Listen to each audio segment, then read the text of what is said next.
Okay, so I'm going to go through all the solutions in your Unit 2 comprehensive review. Remember that your test is tomorrow.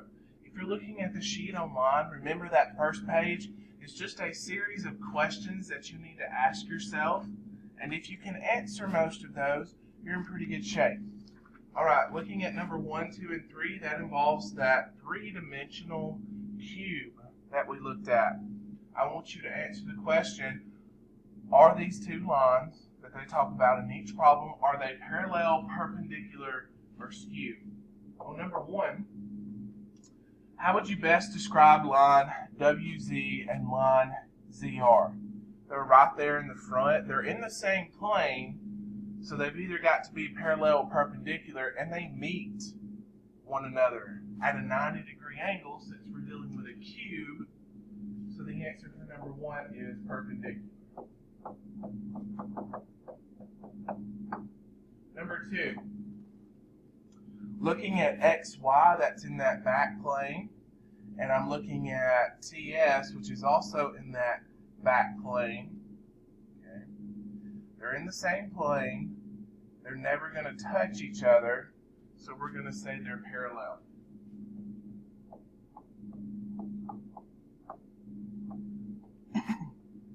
Number 3, how would you best describe line QR, which is in that front plane, and line XY, which is in the back one? They're obviously never going to touch, but they're not in the same plane. They're non-coplanar lines, so we would call them skewed. I know that it can be difficult to visualize a 3D picture on a flat sheet of paper. If you're still having trouble with this, in iExcel under Geometry D1, you could try some of those problems because they give you different pictures, three-dimensional, and you could get some more practice with this. Moving on to number 4. 4, 5, 6, and 7 all have the same directions. I want you to identify the angle pair. If you know the angle pair, then you should know the property that goes with it. That property will allow you to set up some kind of an equation where you can solve for x, which is the second thing. And the third thing I want you to do, if it's necessary, I want you to take that x and plug it back into the individual angles and get their actual degree. So looking at number 4.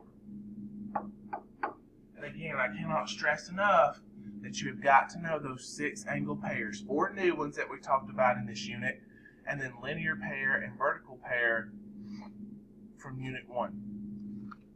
So number 4, that's a linear pair.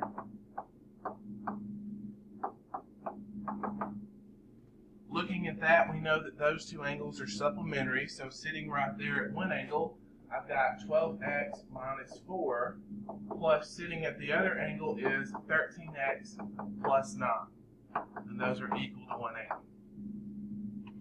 Do some algebra at this point. Remember, I don't change any signs unless I'm moving across that equal sign. So I'm going to combine all the like terms on the left. So I've got 12x plus 13x, which is 25x. I've got this negative 4 here plus 9, that's going to be positive 5, equal 180. Now I'm going to subtract 5 from both sides. I get 25x is equal to 175. Divide both sides by 25. I get that x is equal to 7. The last step in this problem that it wants me to do is go and take this x and plug it back into the individual angles.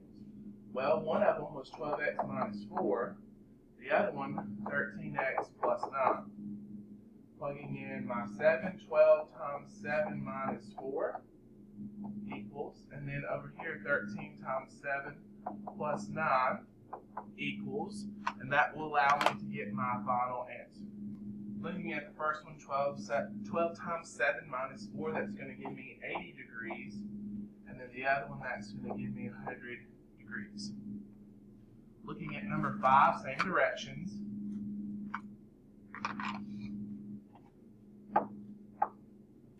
Looking at those are same side interior angles, also known as consecutive interior. Make sure you know both names for those. So those are also, so I'm going to call them consecutive.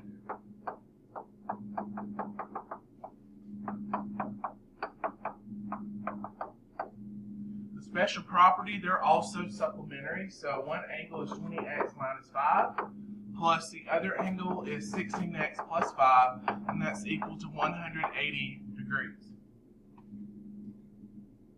Picking up some algebra at this point. 20x plus 16x is going to give me 36x. The minus 5 plus 5, they go away. That's equal to 0. Plus 0 is not going to change anything for me, so I'm going to ignore it. Equal to 180. Divide both sides by 36. X is going to be equal to 5. Finishing this problem out, I need to take that x that I found and plug it into the individual angles. One of them was 20x minus 5. So I get 20 times 5 minus 5. The other one was 16x plus 5. I get 16 times 5 plus 5. Looking over here at the first one, 20 times 5 is going to be 100. Okay, minus 5 is going to be 95 degrees on this first one. Looking over here at this one, I'm going to be getting 16 times 5 plus 5 is going to be getting me an 85 degrees here. And if you need to double check yourself, 85 degrees plus 95 degrees does equal 180. So I probably got it correct. Moving on to number 6, the next page. I'm looking at those, and I realize that those are alternate exterior angles. The special property about them is that they are congruent to one another. Well, if they're congruent, the same angle, okay, then their measures are going to be equal. So that's what I'm going to set up. One angle is 4 plus 19x equal the other angle is 20x. Do some algebra. I'm going to subtract 19x from both sides. I moved the smaller of the x's. And what I mean when I say that is there's 19 of them on the left, 20 on the right. If I move the smaller one, okay, the smaller group, then I can assure that my variable is going to be positive here. Bring down the 4, and as it turns out, that's all I needed to do. X is 4. Plugging into the individual angles, one of them that I had was 20x. Plugging in 4, that's 20 times 4, which is going to give me 80 degrees. Now, since they are congruent, they're the same, I can only plug into one of them. Of course, if you don't trust yourself and you're a little iffy about this, you could very well take the time to plug into the next one. 4 plus 19 times 4. Okay. This right here is going to get you 76. So 4 plus 76, and that does get you that 80 degrees. And again, they were the same, and they should have been. Looking at the next one, number 7.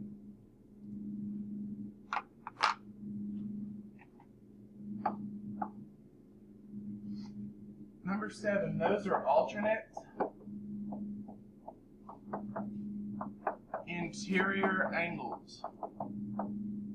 The special property with those is that they are also congruent to each other. They're the same. In terms of their numbers, their measure, they're going to be equal. So I'm going to do that. I'm going to do 14x minus 3, and I'm going to set that equal to 12x plus 11. Time to kick up some algebra at this point. I'm going to subtract 12x from both sides. Again, moving the smaller of the groupings. I'm going to take all these 12x's over here, and I'm going to shift them over to the left side. And again, since I'm going across that equal sign, I'm going to think subtraction, because I need to get this down to 0. 14, take 12 of them away, I'm at 2x minus 3 equals 11. From here, I'm going to add 3 to both sides. I get 2x equal 14. Divide both sides by 2, I get that x is 7. Again, Since these two angles are congruent, you can just plug into one of them. You can pick, I think I'm going to do 14x minus 3. Plugging in that 7, I'm going to get right here, it should give me, and this right here, 14 times 7 minus 3, will result in 95 degrees. If you plug in that 7 into the other one, you should also get 95 degrees. All right, looking at number 8, remember this is the one that got cut off right here. I wanted you to find the slope and tell whether those lines were parallel, perpendicular, or neither. Remember, parallel lines have same slope, perpendicular lines have opposite reciprocals of one another, and then neither, I just don't have either one of those cases going on.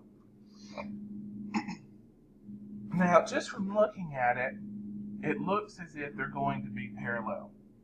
The first line you come to, if you're reading it left to right, like you're reading a book, you should get that the slope there, I'm going to do rise over run. So I'm going to call the first one line 1. And again, looking at line 1, I should get that the slope is 1, 2, 3, up 3 over 1.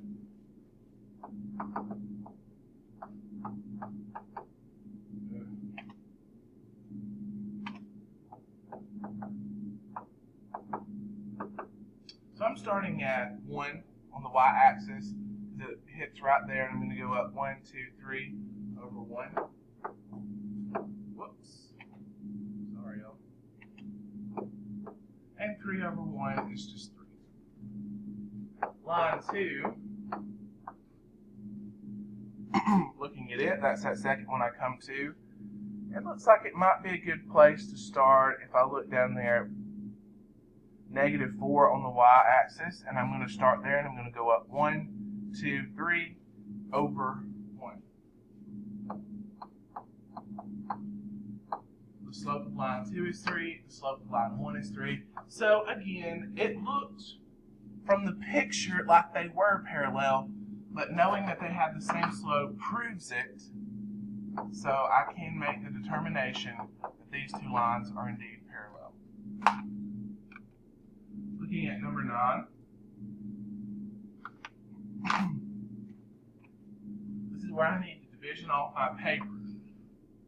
Line 1, which is the one that already exists. Line 2. So looking at line 1, that gives me the old one is 2y plus 3x equals 6. Over here, I'm fixing to get my slope. The y-intercept is what we don't know. And over here, I use this point they gave me, which is 4, 2. The directions want me to take this old line and write a new line that is perpendicular to it, which means intersects it in such a way that it forms right angles. Looking at this right here is in standard form, and I need to take it to slope-intercept form so that I can just look at it and easily tell what my slope is, okay? So looking here, I'm going to take the entire x term and move it over. Bring down 2y equals, this is going to go to the front, -3x plus 6. Divide, at this point, everything by 2. Y equals -3 over 2x plus 3. This is what I care about.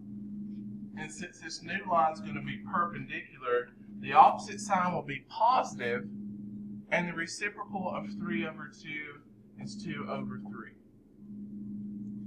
Setting up my new line, this is all I know, and I've got to go and find this right here. So y equals 2/3 x plus b. I'm going to use that point they gave me and plug into it. So I'm going to plug in 2 for y equals 2/3 times 4. I'm going to put that 4 over 1 plus b. Okay.